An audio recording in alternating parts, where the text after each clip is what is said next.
Well, just how much power should a U.S. president have? That's the question Americans grappled with in our new CBS News poll. For example, when it comes to President Trump deploying the National Guard to Washington, D.C., a majority opposes it. And 58% say they wouldn't approve of a plan to send the troops into other cities. CBS News Executive Director of Elections and Surveys, Anthony Salvanto, joins me now. Anthony, it is great to see you. What else are people saying about how much power an American president should have? Great to talk to you, Nancy. Yeah, not just with the National Guard, but you think about so many of the issues that are in play today, right? Deportations, talking about also who can impose tariffs, influence over the Federal Reserve. All of those things speak to that larger issue you said at the top. How much power should a president have, right?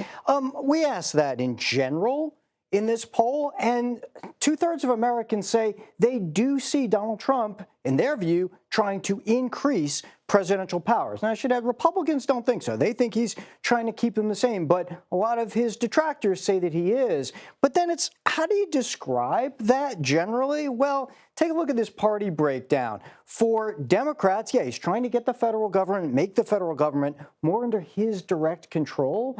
But for Republicans, it's he's trying to make the federal government more efficient. So when we talk about power, we're also talking about how they interpret getting things done, how they see that power being used. And yes, that then segues into things like whether or not he can or should deploy the National Guard, which you said at the top is one of those things Republicans very much in favor, but the rest of the country more opposed.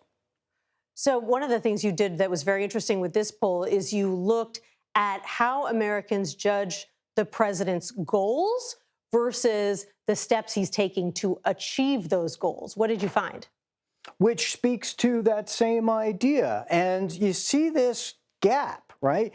47% said they like his goals, what he wants to accomplish. And if you think about that issue by issue, sure, people want a strong economy. People want to be safe from crime, right? They tell us that. But more dislike the way he's going about it.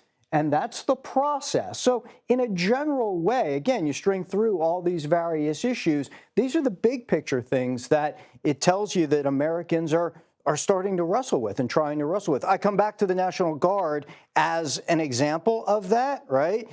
Take a look at, very quickly, does deploying the Guard to cities reduce crime? Republicans all think so. They would even say they'd welcome the National Guard in their area. But Democrats think it doesn't. That's effectiveness, and it speaks to that larger idea of goals versus approach, Nancy. Right. So people like the idea of reducing crimes, but a majority of them don't like the idea of the National Guard sitting in their cities to do it. Anthony Salvanto, thank you so much. Really fascinating. Thank you.